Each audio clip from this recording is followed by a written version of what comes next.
Okay, so we are continuing the chapter enhancement in food production, and up to the animal husbandry. We have studied various types of industries we have seen. Now, from here onward, we will study the microbes in human welfare topic. Means यहाँ से हमको वो micro organisms के बारे में study करना है जो ह्यूमन बीइंग की के लिए बेनिफिशियल हैं, जिनसे हमको अलग अलग टाइप के प्रोडक्ट्स मिलते हैं. So those micro organism we will study from which we gain beneficial products. So first of all the micro organisms जो हैं they are present everywhere. So these are the diverse organisms. एकदम diverse organism होते हैं जो सभी जगह पर जो है प्रेजेंट रहते हैं, and we get micro organism everywhere. अब इसमें क्या क्या आते हैं माइक्रो ऑर्गेनिज्म में? इसमें मोस्ट कॉमनली बैक्टीरिया हैं, फंजाई हैं, प्रोटोजोअन्स हैं. These are the microscopic organism. और इवन कुछ माइक्रोस्कोपिक प्लांट्स आते हैं, जैसे यूनिसेलुलर अलगी है, क्लोरेला है, क्लेमाइडोमोनास है.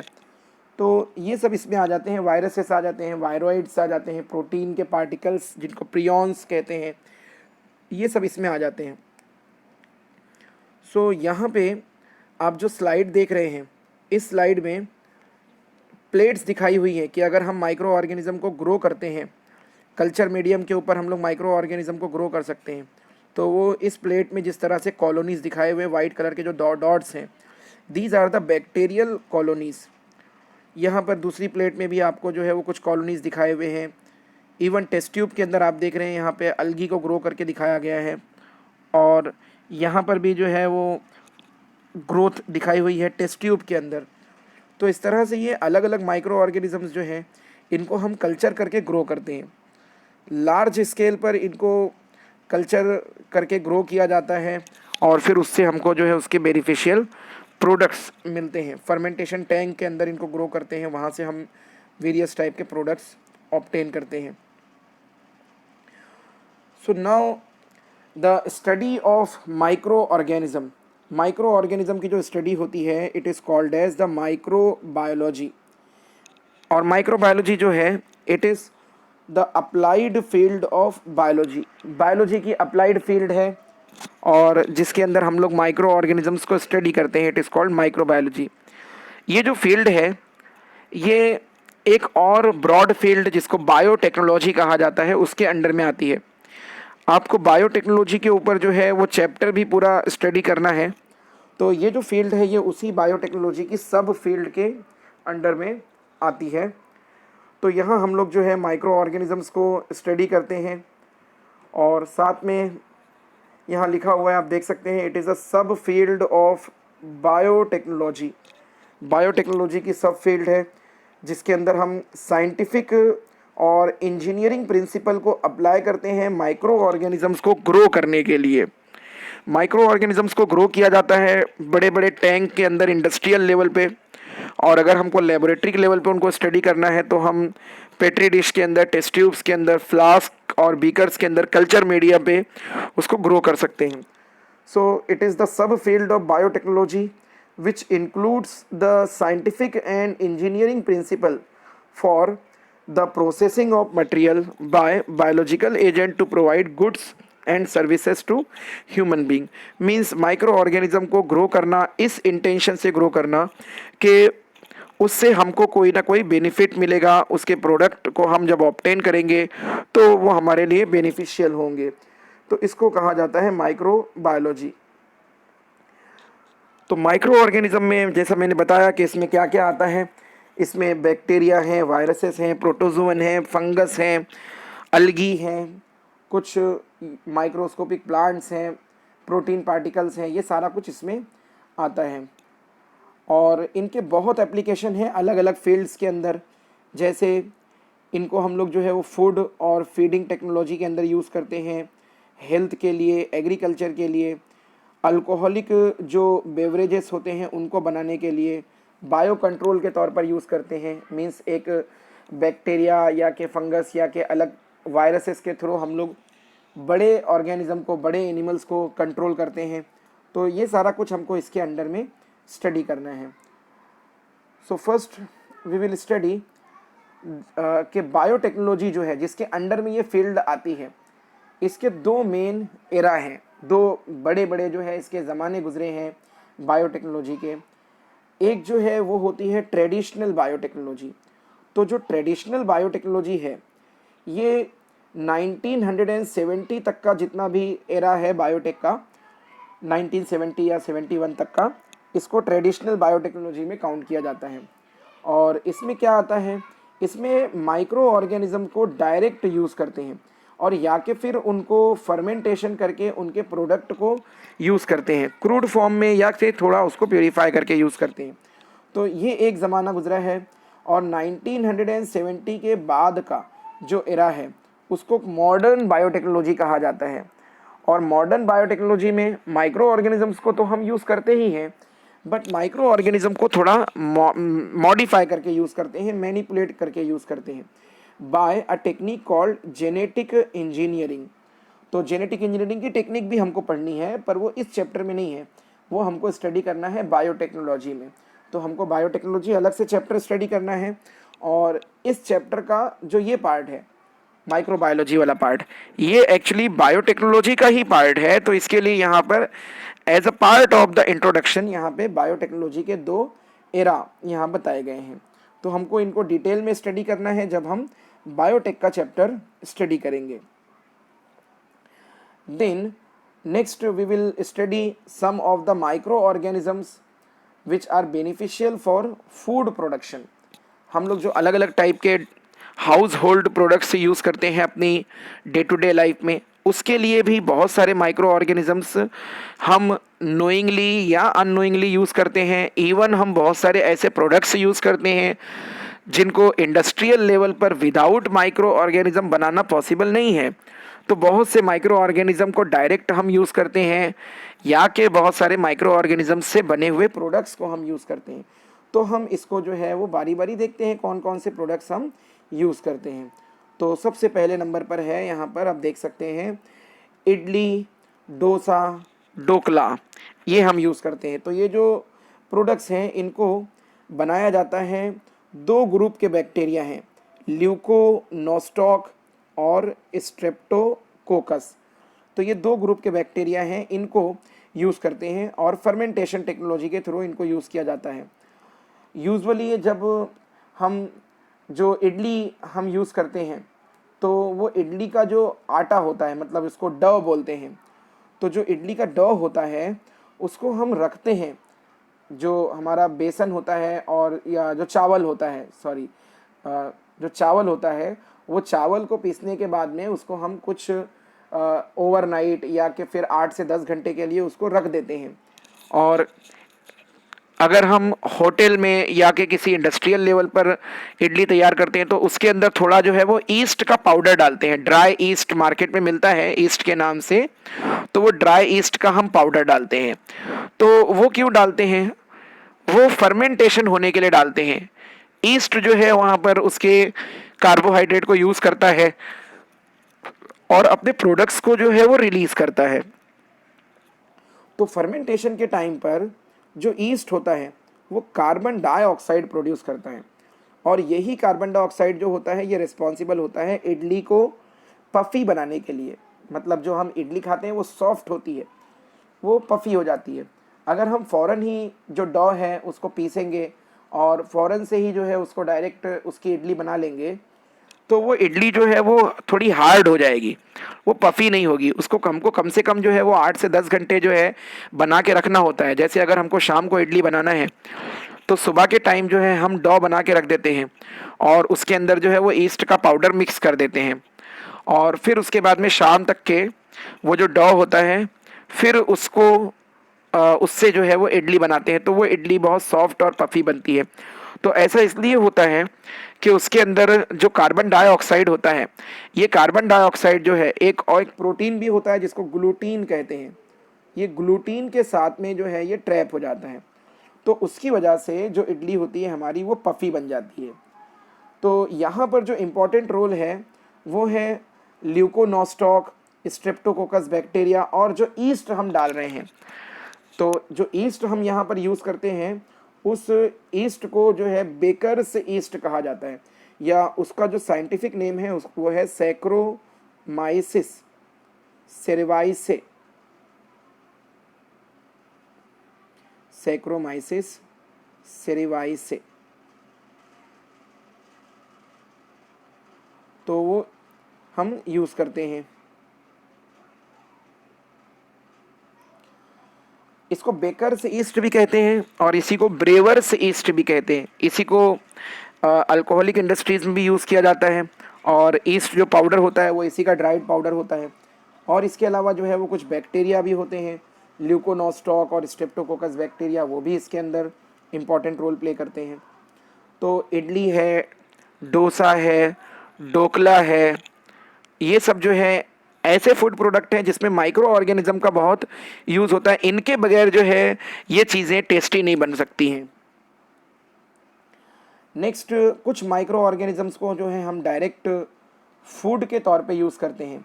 जैसे बहुत सारे जो फंगस हैं जिनको हम मशरूम कहते हैं, जो डायरेक्ट हम जिनको फीड के तौर पे यूज़ करते हैं, उनकी फ्रूटिंग बॉडीज़ को यूज़ करते हैं। जो हमारा मशरूम होता है वो मशरूम के ऊपर इस तरह से ऐसे एक फ्रूटिंग बॉडी होती है, तो ये फ्रूटिंग बॉडीज़ को हम यूज़ करते हैं डायरेक्ट फूड के तौर पर। इसी तरह से हमने स्टडी किया है सिंगल सेल प्रोटीन को, मिथाइलोफिलस मिथाइलोट्रोपस प्रीवियस टॉपिक में हमने स्टडी किया है।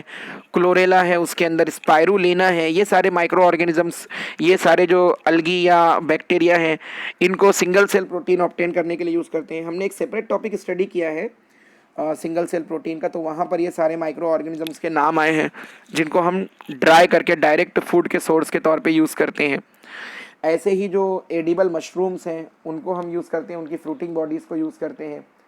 तो इसके अंदर अलग अलग टाइप के मशरूम आते हैं, जैसे पैडी स्ट्रॉ मशरूम होता है, और इस तरह के बहुत सारे मशरूम हैं जिनको हम डायरेक्ट जो बेसिडियोमाइसिटीस कैटेगरी के, बेसिडियोमाइसिटीस क्लास के जो मशरूम हैं उनको ज़्यादा करके उनकी फ्रूटिंग बॉडीज़ को as a part of food जो है वो यूज़ किया जाता है। फिर तीसरा जो एप्लीकेशन है वो है डेयरी प्रोडक्ट। हम डिफरेंट टाइप के डेयरी प्रोडक्ट यूज़ करते हैं, जिसके अंदर देख सकते हैं आप यहाँ पर नंबर से लिखे हुए हैं। कर्ड है, योगर्ट है, और बटर मिल्क जिसको छाछ कहते हैं, चीज़ है। तो इसमें से जो कर्ड है, इसको बनाने के लिए आपको पता होगा कि कर्ड कैसे बनाते हैं। हम मिल्क लेते हैं और मिल्क को जो है पहले उसमें कुछ ड्रॉप्स लेमन के डाल देते हैं, या कि फिर जो है हम डायरेक्ट उसके अंदर जो है थोड़ा जो पहले से हमारे पास में जो कर्ड होता है वो कर्ड उसके अंदर डाल देते हैं। तो जो हम कर्ड उसके अंदर डालते हैं, थोड़ा सा 1 या 2 कप जो भी हमने डाला है, उसको इनोकुलम कहा जाता है, और इस प्रोसेस को कहा जाता है इनोकुलेशन। तो इनोकुलेशन हम करते हैं मिल्क के अंदर कर्ड का। और एक्चुअली जो कर्ड होता है हमारा, उस कर्ड में क्या होता है, उस कर्ड के अंदर होते हैं ये बैक्टीरिया, लैक्टोबैसिलस एसिडोफिलस, या इनको बोलते हैं लैक्टोबैसिलाई। शॉर्ट में इन बैक्टीरिया को लैब लिखते हैं, लैक्टोबैसिलस बैक्टीरिया या लैक्टिक एसिड बैसिलस बैक्टीरिया। तो ये जो लैक्टोबैसिलस बैक्टीरिया होते हैं, ये मिल्क का जो शुगर है या मिल्क के अंदर जो शुगर पाई जाती है उसको ये लैक्टिक एसिड में कन्वर्ट करते हैं। क्योंकि बैक्टीरिया है तो इनको फीड करने के लिए कोई ना कोई कार्बोहाइड्रेट मटेरियल चाहिए, तो मिल्क का जो कार्बोहाइड्रेट होता है उसको ये बैक्टीरिया लैक्टिक एसिड में कन्वर्ट करते हैं, और उसी लैक्टिक एसिड की वजह से जो हमारा मिल्क होता है उसकी कर्डलिंग हो जाती है। फिर अगर हम मिल्क की कर्डलिंग को जो है वो स्ट्रेप्टोकोकस थर्मोफिलस से अगर करवाते हैं तो इससे हमको मिलता है योगर्ट। एक्चुअली जो योगर्ट होता है वो देखने में बिल्कुल कर्ड के जैसा ही होता है। बहुत सारे लोग ये समझते हैं कि योगर्ट और कर्ड ये दोनों सेम चीज़ें हैं, लेकिन दोनों में फ़र्क होता है। एक तो माइक्रो ऑर्गेनिज्म का फ़र्क है, और दूसरा ये है कि जो योगर्ट होता है ये फ्लेवर्ड कर्ड होता है। मतलब इसके अंदर कोई ना कोई फ्लेवर होता है, अलग अलग टाइप के फ्रूट फ्लेवर्स हो सकते हैं इसके अंदर, या स्वीटनर्स आर्टिफिशियल जो है वो भी ऐड किए जाते हैं। आजकल मार्केट में जो योगर्ट मिलता है उसमें डिफरेंट टाइप के फ्रूट का जो है वो फ्लेवर आता है, लेकिन जो कर्ड होता है वो प्यूरीफाइड होता है और उसका जो टेस्ट होता है वो सोर होता है। लेकिन जो योगर्ट होता है इसके अंदर अलग अलग टाइप के फ्लेवरिंग एजेंट डाले होते हैं। होता ये भी एक टाइप का कर्ड ही है, बट ये फ्लेवर्ड होता है। और इसको बनाने के लिए अगर इंडस्ट्रियल लेवल पर इसको बना रहे हैं तो इसके लिए यूज़ किए जाते हैं स्ट्रेप्टोकोकस थर्मोफिलस, ये भी बैक्टीरिया है। और या के फिर जो यूज़ करते हैं वो है लैक्टोबैसिलस बल्गैरिकस। आप देख सकते हैं दोनों ही लैक्टोबैसिलस ग्रुप के ही बैक्टीरिया हैं, लैक्टोबैसिलस बल्गैरिकस और स्ट्रेप्टोकोकस थर्मोफिलस और लैक्टोबैसिलस एसिडोफिलस। तो ये सारे के सारे जो है ये LAB कैटेगरी में आते हैं, लैक्टिक एसिड बैसिलस ग्रुप में आते हैं। फिर ऐसे ही जो तीसरा प्रोडक्ट है मिल्क का वो है बटर मिल्क। जो बटर मिल्क होता है ये वो लिक्विड होता है कि जो अगर हम कर्ड को, जो हमारा दही होता है कर्ड को, अगर उसकी चर्निंग करते हैं, चर्निंग मतलब उसको चलाते हैं बहुत ज़्यादा, और उसके ऊपर जो है वो पानी के जैसा एक मटेरियल आ जाता है जो कि बहुत पतला होता है, इसको बटर मिल्क कहा जाता है। या इसी को हम लोग कॉमन लैंग्वेज में छाछ बोलते हैं, आपने सुना होगा छाछ के बारे में। तो ये बटर मिल्क होता है। फिर ऐसे ही जो है वो चीज़ है। तो चीज़ के बारे में तो सभी को पता होगा कि क्या होता है। इसको कैसे प्रिपेयर करते हैं, पहले मिल्क को जो है वो कोएगुलेट करते हैं, यानी उसको थिक बनाते हैं, गरम करते रहते हैं। जब वो बहुत थिक हो जाता है तो लैक्टोबैसिलाई ग्रुप के जो बैक्टीरिया होते हैं वो इसके अंदर इंपॉर्टेंट रोल प्ले करते हैं। और फिर उसके अंदर से जो कर्ड होता है वो कर्ड को फिल्टर कर लेते हैं, छान लेते हैं, और जो लिक्विड बचता है उसको वे बोलते हैं। ये लिक्विड जो है वे, ये बिल्कुल बटर मिल्क के जैसा ही होता है, लेकिन बटर मिल्क से भी ये पतला होता है। अपना जो छाछ होता है वो तो फिर भी थोड़ा गाढ़ा होता है, थोड़ा थिक होता है, लेकिन जो वे होता है ये एकदम पानी के जैसा होता है। और ये एक तरह से चीज़ बनाने के टाइम पे ये उसका बाय प्रोडक्ट होता है। तो सिंगल सेल प्रोटीन जो कल्चर किया जाता है वो इसके ऊपर कर सकते हैं, क्योंकि ये एक फ्री में मिल जाने वाला या बहुत ही लेस कॉस्ट में मिल जाने वाला बाय प्रोडक्ट है, कल्चर मीडियम हो जाता है सिंगल सेल प्रोटीन के लिए। इसको सेपरेट कर लेते हैं, अलग कर लेते हैं। तो कोएगुलेट करने के बाद में, वे अलग करने के बाद में एक सेमी सॉलिड पहले जो है वो मास तैयार होता है। उसको थोड़ा जो और गर्म करते हैं तो वो थोड़ा सॉलिडिफाई हो जाता है, और फिर उसके अंदर जो है वो कोई ना कोई फ्लेवर ऐड कर दिया जाता है, और फिर अलग अलग टाइप के माइक्रो ऑर्गेनिज्म से उसको राइप किया जाता है, यानी उसको उसका सॉलिडिफिकेशन करते हैं। तो इस तरह से जो चीज़ तैयार होती है उसको चीज़ बोलते हैं। समझे? तो आप समझ गए होंगे कि चीज़ जो है वो क्या चीज़ होती है और वो कैसे बनती है। सो अभी हम देखेंगे कौन से माइक्रो ऑर्गेनिज्म इसके अंदर इम्पॉर्टेंट रोल प्ले करते हैं। सो नेक्स्ट जो है यहाँ पर टाइप्स ऑफ चीज़ लिखी हुई हैं, 3 टाइप के जो है यहाँ पर चीज़ ये मैंने लिखे हैं। एक जो है वो है रॉकीफोर्ट चीज़, इसको बनाया जाता है पेनिसिलियम रॉकीफोर्टाई से, जो कि एक तरह का फंगस है।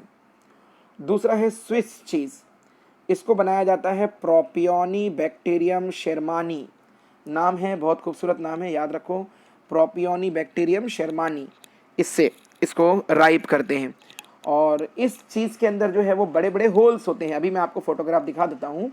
तो ये जो बड़े बड़े होल्स होते हैं स्विस चीज़ के अंदर, ये होल्स जो होते हैं ये कार्बन डाइऑक्साइड के प्रोडक्शन की वजह से होते हैं। फिर नेक्स्ट तीसरे टाइप की जो चीज़ होती है वो होती है कैमेम्बर्ट चीज़, और इसको बनाया जाता है पेनिसिलियम कैमेम्बर्टाई से। तो ये आपको नाम याद रखने पड़ेंगे माइक्रो ऑर्गेनिज्म के, तीनों फंगस हैं इसमें, Roquefort cheese Penicillium roqueforti, Swiss cheese Propionibacterium shermanii, और कैमेम्बर्ट चीज़ जो है ये पेनिसिलियम कैमेम्बर्टाई से।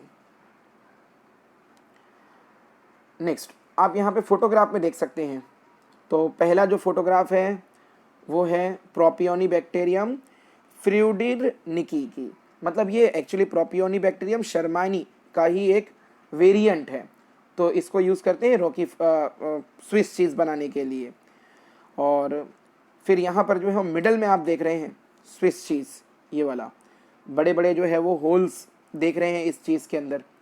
तो ये वाली चीज़ को देख करके आपको कोई ना कोई कार्टून की याद आ रही होगी, तो आप याद कर लो कौन सा कार्टून है जिसके अंदर आपने इस तरह की चीज़ देखी है। और तीसरे नंबर पर आप फोटोग्राफ देख रहे हैं रॉकीफोर्ट चीज़ की, जो कि बहुत कॉमन है हमारे मार्केट में, ज़्यादा करके जो रॉकीफोर्ट चीज़ है ये मिलती है। लेकिन ये वाली जो चीज़ है स्विस चीज़, ये खाने में बहुत अच्छी होती है और थोड़ा कॉस्टली भी रहती है। तो ये 3 टाइप के चीज़ होते हैं। और यहाँ माइक्रो ऑर्गेनिज़म भी याद रखिए, कौन सी चीज़ जो है वो कौन से माइक्रो ऑर्गेनिज़म से प्रोड्यूस होती है। नेक्स्ट कुछ अदर अल्टरनेटिव यूज़ है माइक्रो ऑर्गेनिज़म का, जो यहाँ पर मैंने एडिशनल लिखा है। वैसे ये अपने सिलेबस में नहीं है दोनों पॉइंट, लेकिन मैंने जब स्लाइड तैयार की तो मुझको याद आ गया, तो मैंने यहाँ पे ऐड कर दिया है। यहाँ देखिए, माइक्रोब्स जो हैं इनको फिशेस के फर्मेंटेशन के लिए भी यूज़ करते हैं। फिशरी में हमने देखा कि फिशेस को कंजर्वेशन या प्रिजर्वेशन करने के लिए सॉल्टिंग है, कैनिंग है, स्मोकिंग है, इस तरह के अलग अलग मेथड्स यूज़ करते हैं। साइमल्टेनियसली जो है आजकल एडवांस टेक्नोलॉजी के थ्रू, एडवांस बायोटेक्नोलॉजी के थ्रू कुछ माइक्रो ऑर्गेनिजम्स भी ऐसे हैं जिनको फिश फर्मेंटेशन में यूज़ किया जाता है। और फिश फर्मेंटेशन से फिशेस के अलग अलग प्रोडक्ट बनते हैं, जैसे फिश पिकल बनता है, मछलियों का जो है वो अचार बनता है।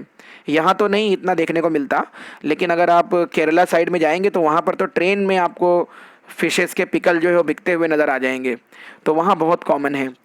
सोयाबीन जो है उसको बनाते हैं, सोया सॉस आपने सुना होगा, वो भी फर्मेंटेशन टेक्नोलॉजी के थ्रू बना दिया जाता है।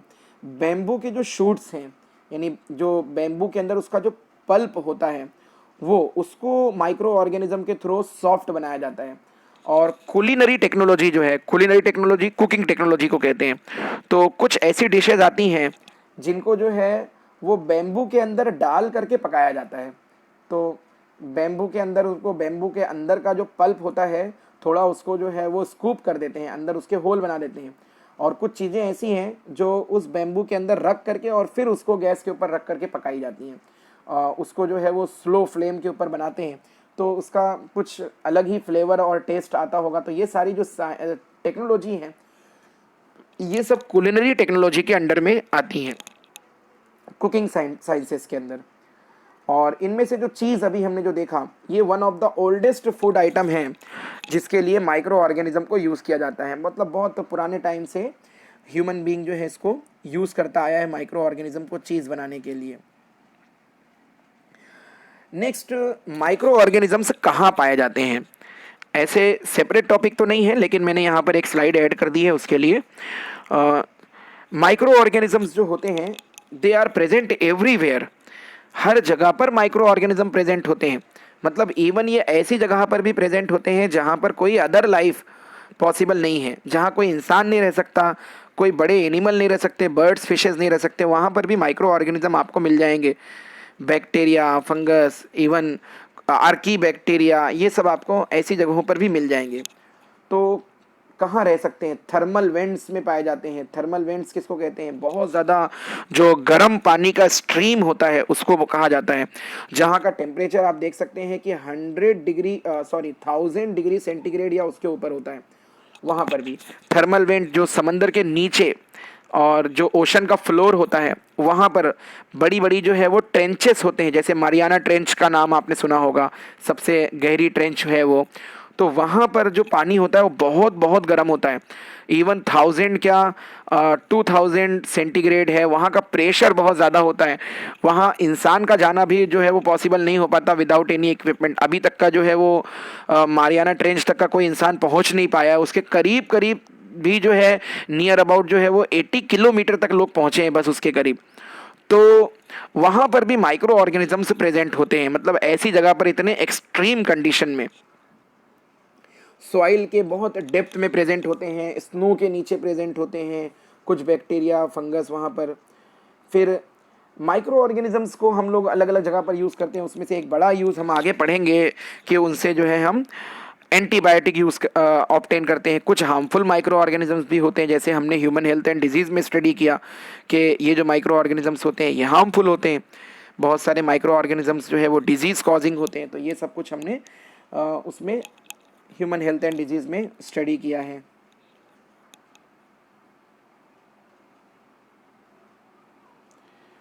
तो यहाँ पर कुछ और हाउस होल्ड प्रोडक्ट जो हमने अभी पढ़ा उसको यहाँ पर दिखाया गया है, कुछ हाउस होल्ड प्रोडक्ट के लिए माइक्रो ऑर्गेनिजम्स के। तो यहाँ आप देख सकते हैं हाउस होल्ड प्रोडक्ट के लिए कॉमन एग्जांपल जो है मिल्क और मिल्क के प्रोडक्ट्स हैं जिसके लिए हम यूज़ करते हैं लैक्टोबैसिलस को, लैक्टिक एसिड बैक्टीरिया को। आपको माइक्रो ऑर्गेनिजम्स के नाम कंपलसरी याद करने ही होंगे क्योंकि इस चैप्टर में से जो पूछता है वो माइक्रो ऑर्गेनिज्म के नाम ही पूछता है। फिर माइक्रो ऑर्गेनिज्म की, और जब उसको हम लोग हाउस होल्ड इंडस्ट्री में पर्टिकुलरली जो है वो मिल्क और डेयरी इंडस्ट्री में यूज़ करते हैं, तो एक बहुत बड़ा फ़ायदा उसका ये होता है कि माइक्रो ऑर्गेनिज्म के जो बनाए हुए प्रोडक्ट होते हैं उससे जो है उसकी न्यूट्रिशनल क्वालिटी भी इम्प्रूव होती है। जैसे जो हमारा कर्ड है जो लैक्टिक एसिड बैक्टीरिया से बनता है, तो ऐसा नहीं है कि कर्ड जो है वो सिर्फ मिल्क का डायरेक्ट कोएगुलेशन होता है, उसके अंदर जो है विटामिन B12 इसका अमाउंट भी बहुत ज़्यादा होता है। और विटामिन B12 जो है ये नर्वस सिस्टम को फंक्शन करने के लिए बहुत ज़रूरी होता है और हमारी मेमोरी को इम्प्रूव करता है। फिर बहुत सारे माइक्रो ऑर्गेनिज्म ऐसे होते हैं जो हमारे स्टमक में प्रेजेंट होते हैं। स्टमक क्या, हमारे इंटेस्टाइन के अंदर भी बहुत सारे माइक्रो ऑर्गेनिज्म प्रेजेंट होते हैं और ये भी जो है वो लैक्टिक एसिड बैसिलस ग्रुप के ही बैक्टीरिया होते हैं। तो वहाँ पर इनका क्या यूज़ होता है, हमारे स्टमक में, हमारी इंटेस्टाइन में ये डिज़ीज़ कॉज करने वाले माइक्रो ऑर्गेनिज्म को चेक करते हैं, मतलब उनको रोकते हैं। तो उसकी वजह से जो हार्मफुल माइक्रो ऑर्गेनिज्म है, हमारे इंटेस्टाइन के हार्मफुल माइक्रो ऑर्गेनिज्म, ये माइक्रो ऑर्गेनिजम्स की जो है वो ग्रोथ नहीं हो पाती। आप यहाँ पर साइड में बैसिलस ग्रुप के बैक्टीरिया का फोटोग्राफ देख रहे हैं, रॉड शेप बैक्टीरिया है। ह्यूमन की लार्ज इंटेस्टाइन बनी हुई देख रहे हैं क्योंकि इसके अंदर बहुत सारे जो है वो बैक्टीरिया रहते हैं। फिर एक लैक्टिक एसिड बैसिलस का बना हुआ एक टैबलेट आप देख रहे हैं, तो ये लैक्टोबैसिलस की टैबलेट है। इसको कहाँ यूज़ करते हैं, इसको यूज़ करते हैं विटामिन B12 की डिफिशियंसी को ख़त्म करने के लिए। फिर ऐसे ही आप यहाँ पर साइड में लार्ज इंटेस्टाइन का जो फोटोग्राफ देख रहे हैं और उसके अंदर यहाँ पर आप ये बैक्टीरिया देख रहे हैं।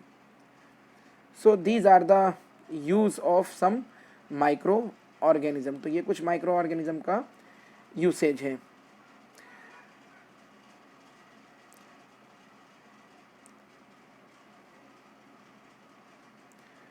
अगेन यहाँ पर आप कुछ और फोटोग्राफ देख रहे हैं जहाँ पर माइक्रो ऑर्गेनिज्म को यूज़ किया जाता है। ये भी जो है वो हाउस होल्ड प्रोडक्ट हैं।